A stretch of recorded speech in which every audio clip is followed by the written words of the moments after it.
There are 20 drivers in Formula One. Pretty widely known fact if you follow Formula One at all. That's the fact, Jack! That's the fact, Jack! On this ranking, they put 15 drivers. So they just eliminated the 5 that they thought were the least attractive, or? They just went, Q1. We're starting with Q2 and going from there. Okay.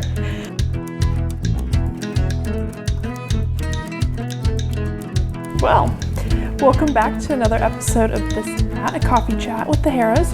I'm Kelly, this is my dad, Scott. Hello. He's back from his little trip out of town to the cooler weather of the mountains.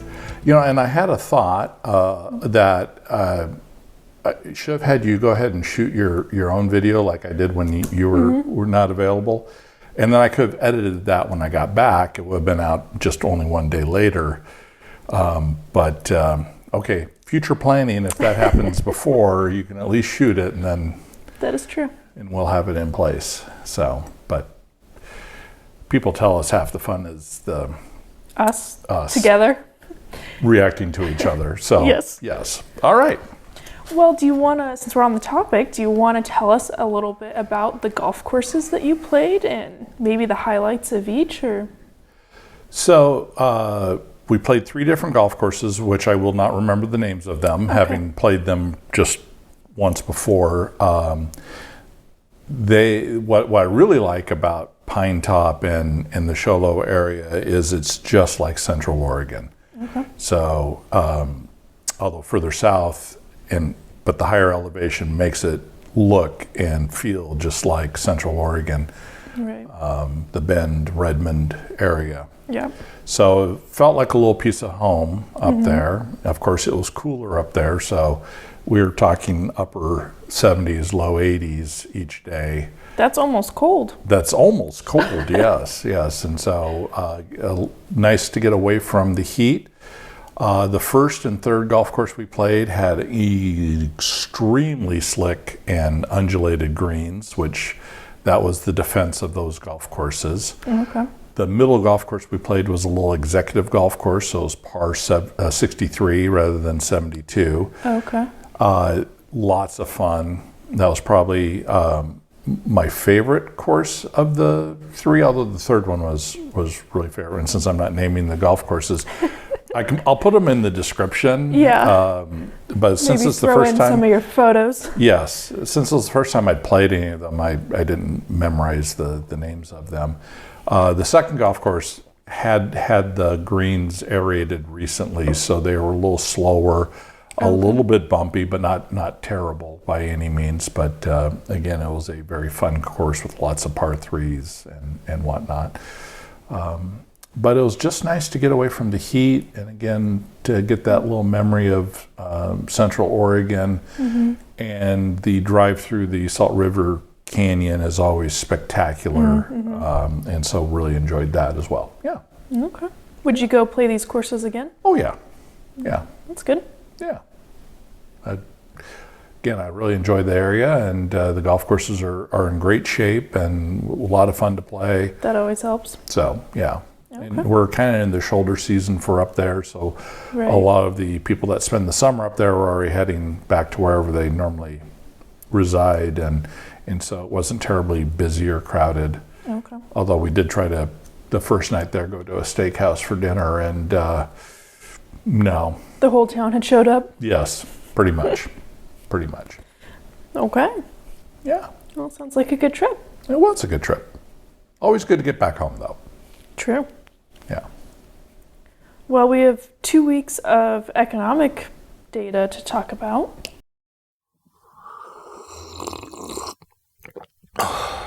Yes. So, and I'm mostly just focusing here on the most recent data. Okay. So inflation for September was 2.4%, which was the same annual inflation rate as August, but it was 0.1% higher than what was forecast. Okay.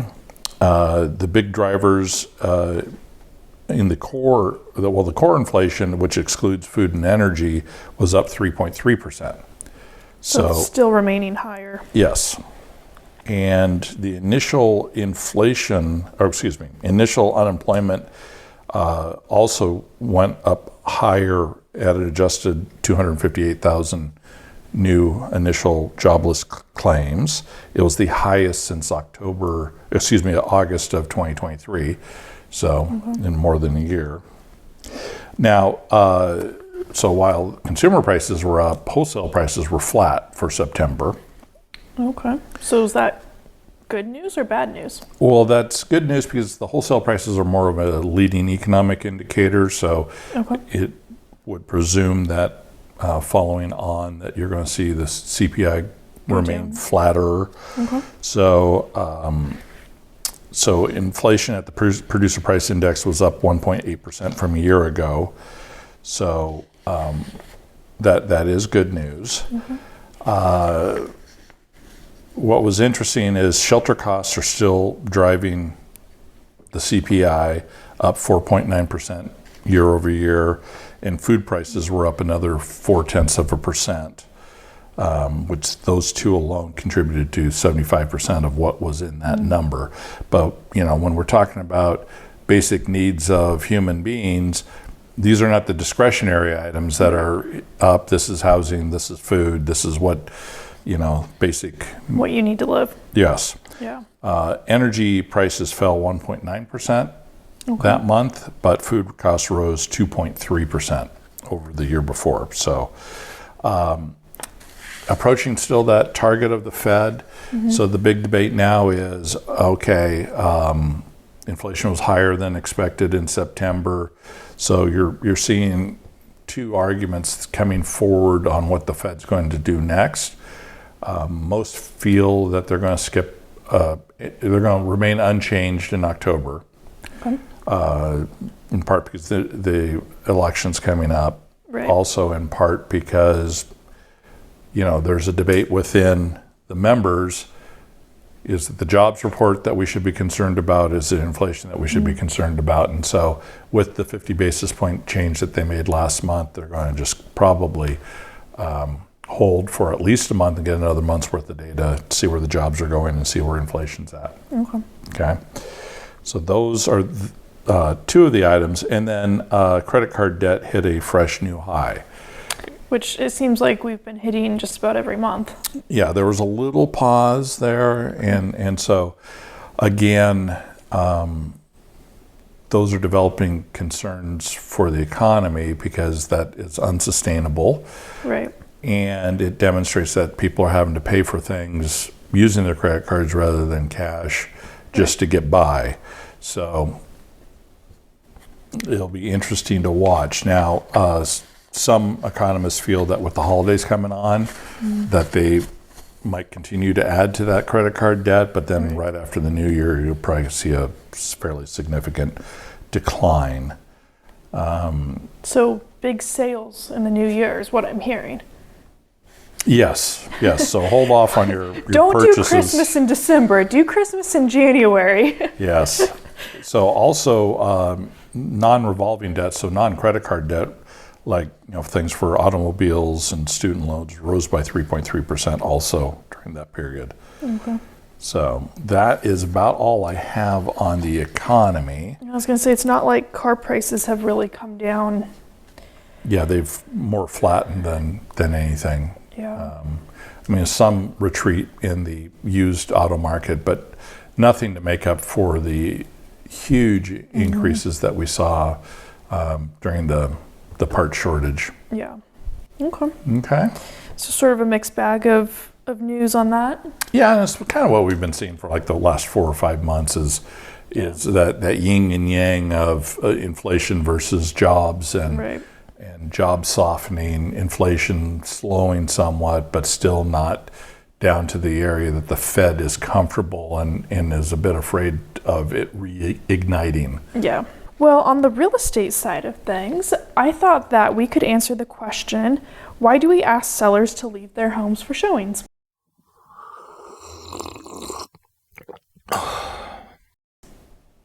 Okay. So, I've got a few points here, and I'm sure you'll have more to add to it. But I think probably the first and biggest one is that buyers are just more comfortable if the seller is not there. I don't think I've ever taken a buyer through a home when the seller has been present and really felt like the buyer was fully themselves looking at that home. I will not feel comfortable. Because it still feels like it belongs to the seller when they're there, and the buyer is not seeing themselves as the potential new owner for that home. Right. It's one of the reasons why we ask sellers to take down any personal family photos, because we want buyers to come into the home and not see all these things that say, hey, somebody else lives here. Yes, exactly. We want it to look like a model home. Yes. And we want it to look like their future home. Yes. Not someone else's current home. Right. So that's the first part of it, is just getting buyers comfortable enough that they even want to make an offer on that home. So there's step one. And then secondly, we can be concerned about sellers unintentionally making warranties, statements about the home that then the buyer relies on. Whether or not they should is another discussion. We actually have a clause in the contract about that. Right, but the buyer is still hearing it, and then all of a sudden this becomes an issue down the road when the buyer thought one thing because of something the seller said that, even if it wasn't a false statement, maybe was misinterpreted and would have been something that would have just been avoided if the seller wasn't there to talk about it. Or something breaks afterwards. Or something breaks after, yeah. That the seller says, yeah, I had that repaired, or I have a new XYZ. Yeah, so that's lawsuit mitigation. Yes. Is what we're trying to do there. Yeah, so avoid the misrepresentations that might be unintentionally made. And then it's amazing how much sometimes sellers will start talking and get into negotiating things that they shouldn't be negotiating. I've had sellers in situations basically where the listing agent said, contact seller for showings and any other information, and you're going directly to the seller rather than the agent. I've had sellers directly tell me, hey, I'll buy half of an AC for your client. We haven't even made an offer yet, but they've already told me, here's money, let's. And so I'm looking at that as the agent going, okay, they want to get this thing done. They're probably in a hurry, or starting to indicate to me that they're in a hurry. Hey, buyer, let's bring this offer price down a little bit more because you might be able to get it. So sometimes sellers just start talking and trying to sell the home and try to make something happen, and they go too far. Exactly. So by not being in the house, not talking to the buyers or the buyer's agents, you're not putting yourself in that situation to maybe say things that you don't want to say that aren't beneficial to yourself. Yep.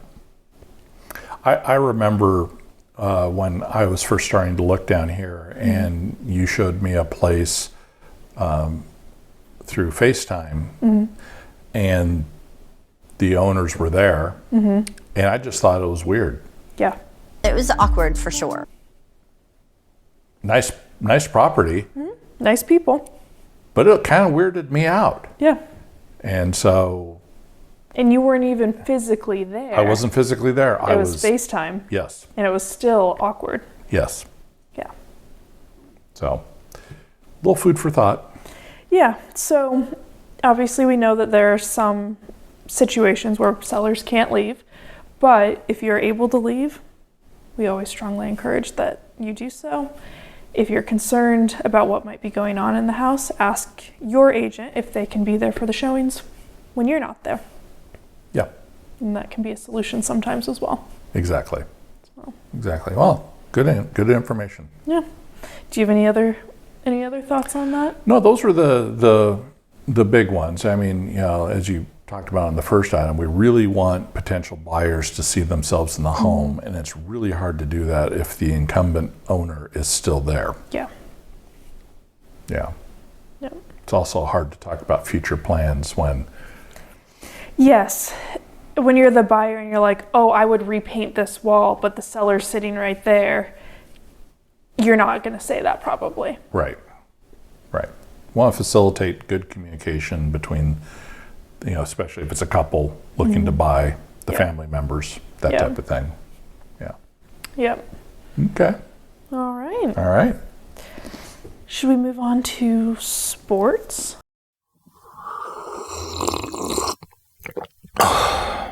Yeah, absolutely. Okay. I basically just have motorsports stuff. I have no other. I have motorsports and then an observation about, it's a American football related observation. Okay. Okay. Do you want me to start first? Sure. Well, of course, this last weekend, NASCAR was at the Charlotte Roval, newly configured Charlotte Roval, which actually made for some pretty exciting, it created a passing point that wasn't previously at the Roval. And so there was a lot more overtaking in this race than normal. Drivers figured that out fast. Yes, they did. Well, and everybody that watched the Xfinity race on Saturday figured it out real quickly.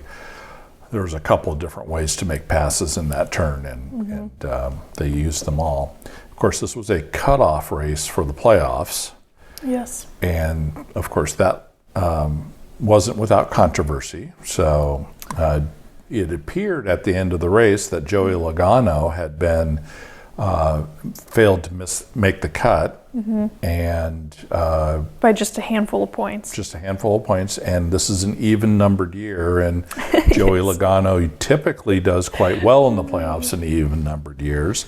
Yes. And then late in the afternoon, at least for us, early evening back in Charlotte, word came out that Alex Bowman was disqualified for running light. Yes. Car did not make weight, and at the end of the race. At the end of the race, yes. And so it's curious because it has to pass tech before they get on the track. Right. So what happened? And NASCAR makes every effort to allow the car to make weight. So they refueled the car, made sure they pumped all the fuel back out, and then push fuel in again to make sure that the reservoir area was filled as well as just the tank. So there's dual reservoirs now in these new tanks, and then the main tank itself. So they did that. They drained all the water out of the car and repressurized the entire cooling system with water once again to make sure, water hadn't leaked out of the engine at some point to cause the lightness. And in addition, the chief tech explained in a video, they allow a 0.5%. Yeah, 17 pounds. About 17 pounds variance. Yeah. And so... that's a lot of weight to be. Yeah. Have extra allowance of and still not make that. And unlike Formula One, at the Cup level, NASCAR weighs the car without the driver. So... it's just the car. And unlike Formula One, you have the fuel in rather than getting to the end of the race, and, yes. Yeah, weighing with whatever fuel is left. So don't know who made a mistake somewhere. And we had speculated that, because of the curbs that they were going over and whatnot, maybe a weight came out of the car. However, that should have been spotted. And each car, when they put the lead weights in the rails, they have to put the car number on the weight. Even if the weight had come out, they still would have been disqualified. I mean, that's not an excuse. Right. Yeah, you're required to make sure the weight is properly secured. So it makes you wonder. Now, teams, knowing that they have a 0.5%, are probably running 16 pounds light Yes. to begin with. Mm-hmm. So we don't have to lose a lot of weight in order for them to get disqualified. But nonetheless, we have not seen a car get disqualified for being light, probably since Smokey Yunick was building cars back in the 60s in NASCAR. He found ways to do interesting things with cars. Oh. Yes. Yeah, that made for an interesting shakeup, and I also thought it was interesting that Hendrick didn't even bother to appeal that. It's a hard one to appeal. Yeah. There's no judgment call in this. Yeah, weight is weight. And again, procedurally, the opportunities they gave the team to get the car back up to weight,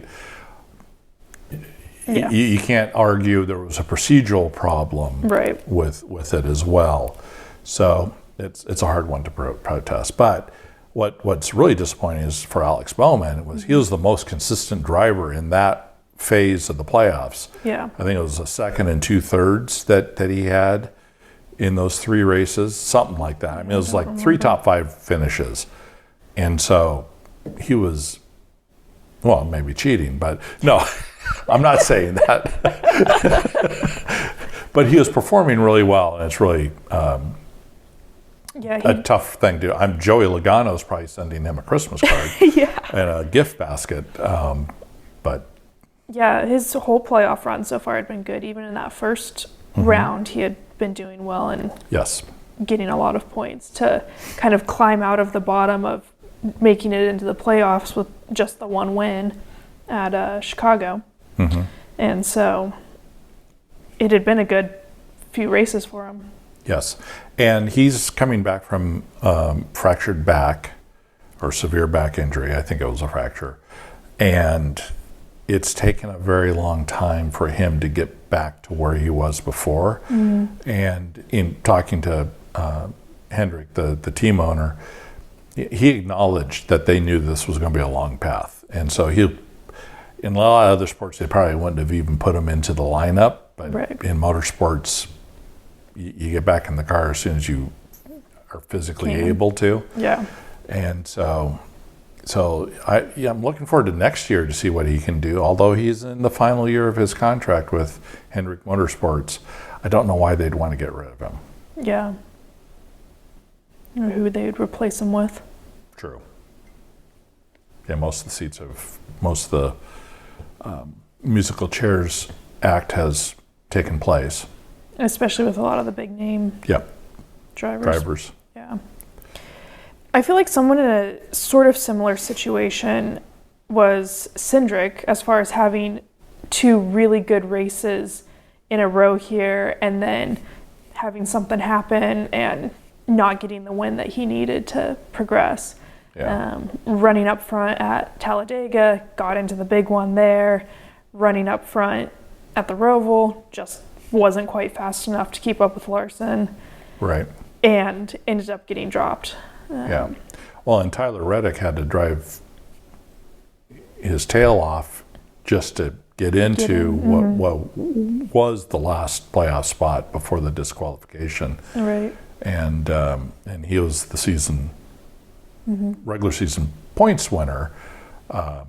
So he has struggled and yet has scraped by to get into this final Into the eight. Group of 8.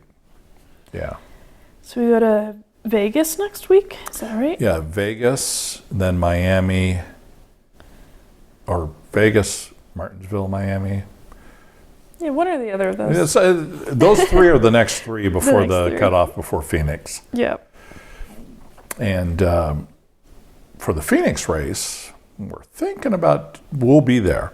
Yes. We're thinking about maybe doing some man in the street interviews and see where people are from, how far away they come for the Phoenix race. Okay. We'll see how that goes.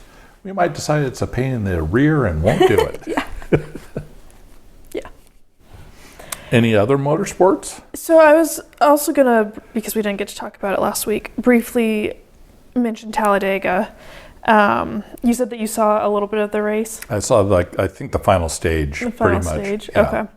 So the 28 car pileup was something else. Mm-hmm. Most cars in an accident in NASCAR history, in a single accident. Single accident. Yeah.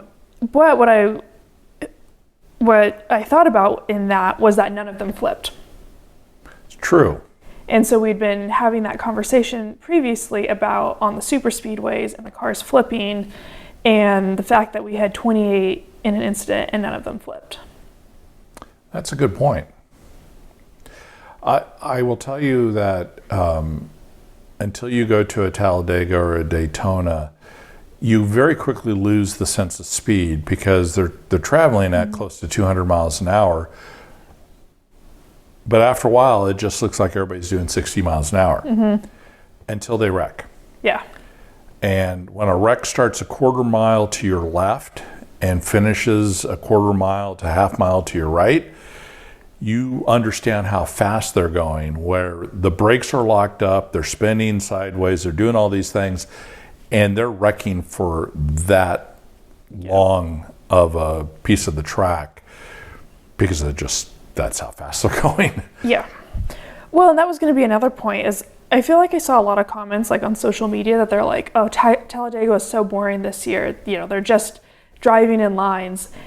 And there was so much four-wide racing in this race. And I was like, I don't remember four-wide racing at Talladega before. And not for like laps on end. It wasn't just, oh, you know, we're going down one straight into the next corner four-wide. It was lap after lap of four-wide racing. And so I wonder, again, to the point of, at a certain point, it doesn't look fast anymore. Like, are people not remembering that they're going almost 200 miles an hour inches away from each other? Yeah, and, you know, four-wide. 25 of them are all making this work and not wrecking each other. And the turbulence that they're creating running four wide it's like a gale force wind. I mean, there's videos of people standing by the track and having their hat blow off, and you know, it travels 150 yards down the walkway before you get it back again. Yes. And so those cars, while they look stable, they're actually, when you're there in person, you can see it much better. They're bouncing around, and so they're just on the edge of being out of control. And so when you're four wide and they're buffeting it's not. I mean, that's tension for those drivers to 100%, 110% focus on what's going on around them. Yeah. I was watching it and I'm like, I'm being entertained by this. Yeah. I don't know how other people are not seeing that. Well, you're a well-educated race fan. And I do get that when there's only like the two lanes going and they haven't gotten that third or fourth lane, that, that can get a little old. There's not as much going on there. Especially when they're doing the fuel saving thing and, you know, the leaders at half throttle and and everybody's just settling in. Yeah. But when you're running four wide, there's no settling in. And when you're in the first stage of the race running four wide, I'm sure all of the crew chiefs were like, oh yeah, please stop. Please don't do this. Yeah. Not right now. Well, it's like an iRacing, you know, people are like racing really hard on the early part of these, you know, especially when we run the full length Daytona 500. It's like, dude, it's a 3.5 hour race. Settle in. Yeah, we're going to be here a long time. Let's book some laps. Let's not get crazy early on. Let's just ride around for a while. Yeah. And apparently they're not doing that. Yeah, there was a lot of four wide in this race, I felt like. So. Yeah, I saw some clips of it that wasn't part of the race because I was still golfing. Yeah. I didn't get to see that part of the race, but yeah. Yeah, I think NASCAR put together a compilation of like over 8 minutes of four wide racing and put it on social media. So if you're looking for that. Well, you thought the crew chiefs were going, oh my God, I can't believe they're doing that. The car owners are really...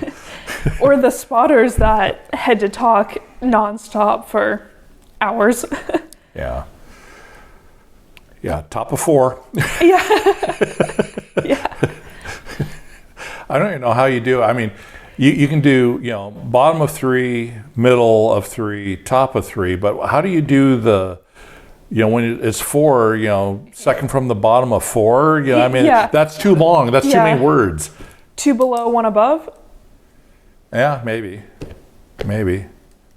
Yeah, I didn't pick up on what they were using in that part, but when we go to the Phoenix races, it's always interesting listening to the spotters on that track, and that's not even anything like what the spotters have to do at a place like Talladega. There's not a lot of side-by-side racing, other than on restarts going into turn 1, where they go 4 and 5 wide through the dog leg, racing on a part of the track that's not really part of the track.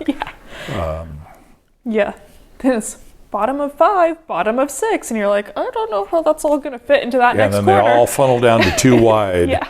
Sometimes 3 wide, but most of the time they funnel down to 2 wide. And how all that works out as often as it does is beyond me. Yeah. All right. Well. So that was, I think, what I had for NASCAR. Okay. And then, so again, because you were gone, I don't know if you saw this. This is on the Formula One side. So People did a Sexiest Formula One drivers ranking. Did you see anything about this? I saw nothing about this, but this is what happens when you have 2 4-week breaks during the race season on your calendar. Is people get bored and they need to talk about something related to their favorite sport. Mm-hmm. So this was a People magazine article, and the ranking is one thing. That's personal preference. I have my qualms with that also, but not really the point of what I'm going to get into on this. Okay. There are 20 drivers in Formula One.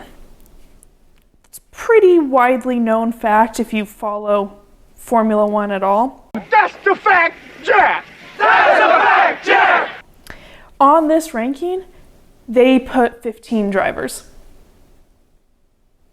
So they just eliminated the 5 that they thought were the least attractive, or? They just went, Q1. We're starting with Q2 and going from there. Okay. So there were 15 drivers. Okay. Of those 15 drivers, 2 of them were Daniel Ricciardo and Logan Sargent. 2 are no longer racing in Formula One. Uh-huh. And I sort of get keeping Daniel Ricciardo because of how big he is in the American F1 ecosystem. Yes. And that announcement was not that long ago. But Logan Sargent has been out of his seat for weeks now. Months. That was not a new development. So why they put Logan Sargent in there is beyond me. So did the comments kind of go crazy on that? I haven't looked at the comments since like the first day that it came out, and there were only 4 comments, so I don't know, but okay. I'm sure. And then my next part was in the initial couple paragraphs at the beginning, and then a little bit throughout as well, they talk about how you can see these drivers in Las Vegas. As if we don't have COTA in a week. When this came out, like a week and a half. So totally skipped the fact that they're going to be here. In Austin, Texas. In Austin, yeah. And then in Mexico, and then in Brazil. And just went straight to Vegas. Who did this poll? People. People magazine? Yeah. Oh, well, that's all you need to know. And then, okay, my final point here. They describe Fernando Alonso as tall, dark, and handsome. Okay, dark and handsome, sure, I can go with that. Do you know how tall Fernando Alonso is? Was he 5'5"? He's 5'7". 5'7", okay. I don't think I have ever used the adjective tall to describe a man who is 5'7". No. Not even go into how they actually ranked the drivers, just how they conceptualized this whole piece. So it makes me wonder if they had an intern write that article and poll. Who's literally never watched Formula One in their life. Or they had ChatGPT write that poll and article. Yeah. Because either one is legitimately possible. Yeah. At that level of, well, and then who's the editor that let all that go by? Well, so that was my next thought was, okay, what if the rider, at least on the like number of drivers, what if the rider knew that there were 20 drivers and then it got to the editor and they're like, oh, that's too many. We need to just, cut 5 of them off. No one will notice that there's only 15. Maybe. I don't know. Well, and so technically only 13 because you included 2 that are no longer in the sport. Yes. Oh, I'm glad I didn't see that. I probably would have gotten a little riled up. I would have left a comment. And then, let me see if I can find it here. 5 minutes later. Some of it was just factually So, Logan Sargent. At only 23 years old, the Florida native just wrapped his debut season. Wrong again. Wrong, sir. Wrong. And is sure to make a return to the track soon. Wrong, sir. Wrong. Also wrong again. Not in Formula One, maybe in IndyCar. Maybe. But Maybe. They do talk about that he was recently dropped by Williams. But it was like, how did that all make it into this article? Well, they have that phrase, stay in your lane. People magazine might need to stay in their lane and leave it to the sexiest man alive and the sexiest woman alive. And or literally just hire any F1 content creator to partner with them and write that article for them. That wouldn't have been hard. No, there are so many of them. Yes. I mean, I could name off. Well, the 2 girls would have skewed it because they have their definite favorites, but nonetheless, they would have been like a good option to. Yeah. Or F1. She had to drop F1. Caroline. Yeah. Or it's now She Loves Vrooms because again had to drop F1. Michaela could have done it. I mean, there's plenty. So many. Yeah. One Kellie Harra could have. I could have written a better article. Yeah. Yes. So yeah, that came across my radar last week, I think when you were on your trip, and I was just like, I cannot believe I am reading this article right now. Awesome. Mm-hmm. Okay, people. Mm-hmm. You got to do better. Mm-hmm. Anyway, that's my rant on thank God Formula One is back this weekend. Yes. Formula One's back. Premier League football should be back, I'm pretty sure. I think the international break is over. So I'll have a couple things to watch early in the morning this weekend. Yeah, not Formula One. We're back in the States. Oh, that's right. We're in the States, so it'll be in the afternoon. I know. I kind of actually hate it when we're back in normal time zones for us because it messes up my get up, feed the horses, watch Formula One, go on with my day because... Right. It's now smack dab in the middle. And it's a sprint weekend. Yes, so there's a Saturday race and then the Sunday race. Mm-hmm. Yes. Which means because I have just been too busy to watch the practices, so normally I've been skipping the practices, just watching qualifying and the race. But with a sprint qualifying also, that means I have something to watch Friday evening, afternoon, whenever it ends up being our time. 2 on Saturday and Sunday. Yeah. It'll be interesting, and a lot of teams are bringing upgrades because unlike the summer shutdown where nobody's allowed in the shop, all the teams were able to work during this break, and so most every team is going to be bringing upgrades to the car. So it'll be really interesting to see how that shakes out. Mm-hmm. So, yeah, I'm looking forward to it. It'll be fun. Now, are you ready for my interesting observation? So, while I've been working on some other things, I happened to catch twice this week Bill Belichick, former New England Patriots football coach. Yeah, I don't know how you've been alive for the last 2 decades and not know Bill Belichick is in the U.S. Remember, 5% of our viewing audience is from Great Britain. And not all of them are American football fans. but I thought I would give the introduction. So he does now a regular weekly appearance on the Pat McAfee Show on ESPN and YouTube. Side note, did you see Pat McAfee and it was when Saban was talking and it was at the Oregon-Ohio State game. Mm-hmm. The Duck pulls up a kid with like going to get a like haircut from the Duck, and Pat McAfee's attention just goes whoop, right off from what Nick Saban's talking about to what's going on behind them, and Saban just continues talking, and McAfee's just like. I did not see that. Anyway.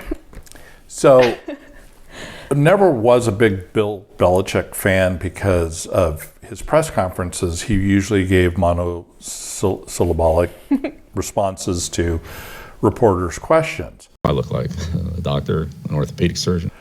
So this is actually you getting to see Bill Belichick, and he has a very long segment on Mondays, I believe. It's Mondays or Tuesdays on the Pat McAfee Show. Okay. And he really dissects, Pat obviously and his crew are asking him questions, but in a very understandable way dissects what's going on with each team, the decisions that they're probably contemplating and whatnot. And so I find it extraordinarily informative information. And then last night he was on the Manning cast with the Manning brothers. And once again, he did the whole first half of the game with the Manning brothers. And, before he became head coach, he was a defensive coordinator.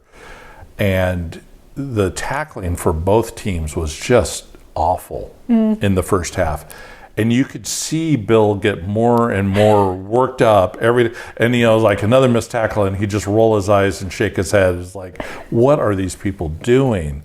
And but it was fascinating, especially with Peyton Manning and what a genius he was at reading defenses, to have the two of them basically calling the play that the teams are going to run based on what the defense is giving them and the formation that they set up in.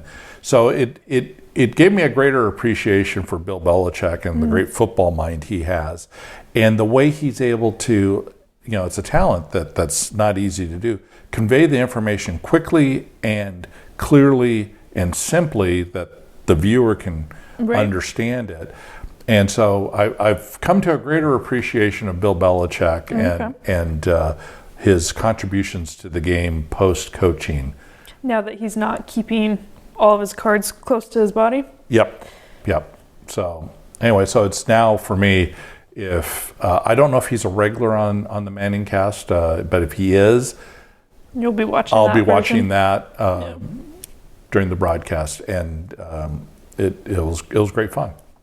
All right. So besides Formula One, what are you looking forward to? I haven't looked that far ahead this week. Oh, actually, Aunt Laura's in town this weekend. Well, very good. Kellie's favorite aunt and uncle are... No, just aunt. Uncle's not in town. Yeah, but I'm just saying, is Uncle Kurt and Aunt Laura, because they spoil Kellie. Don't know what you're talking about. But they do. Yeah. I'm just looking forward to Formula One, Premier League football, the NFL, getting my hot water heater fixed. Those kinds of things. Which one of these is not like the other? Yes. Fixed or replaced, and I'd be ecstatic if it was replaced. It is getting older, yes. Yes, it's as old as this house. Yeah, you're past due on replacing that. Mm-hmm. That's why I have... home warranty company? Yeah, I have a home warranty company that will buy me a new hot water heater, in theory. We'll find out. We'll find out how good it is. Yeah. And then we'll report on that later on.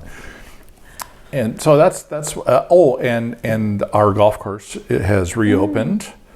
And I tomorrow morning at the crack of dawn have a tee time to play in the first men's event of the new season. How did the overseed take with this hot weather? So the ryegrass is doing quite well. The problem is because of the hot weather, the Bermuda grass doesn't want to go away yet. So it hasn't died off. Or So gone dormant. Which one is it? It goes dormant. Yeah, so it hasn't gone dormant yet. So the ryegrass and the Bermuda are still competing.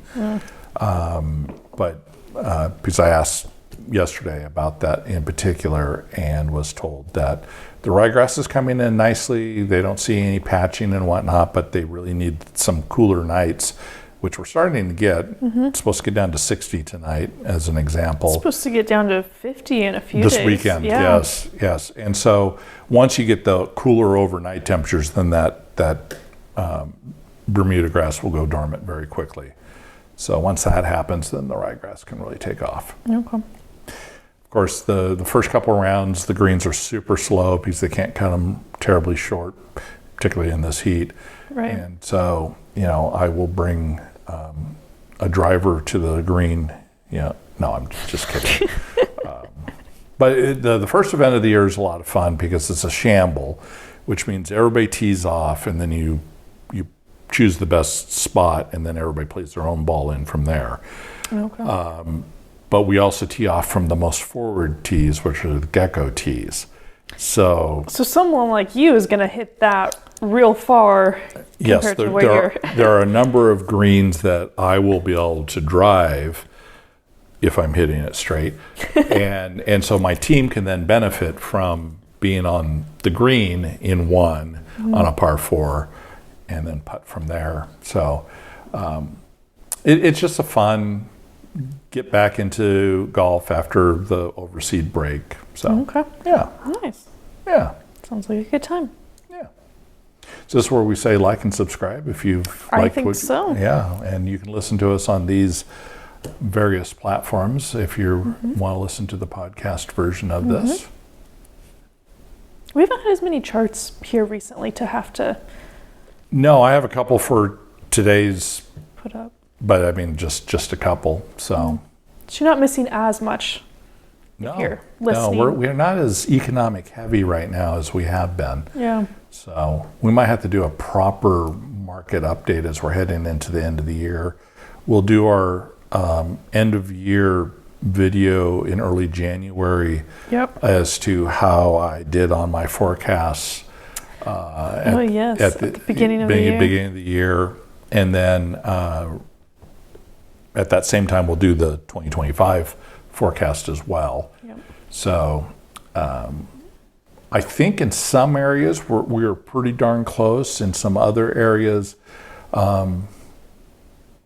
rate cuts did not happen as fast as anyone thought they were but going I to. think we're getting close to where we thought we would be.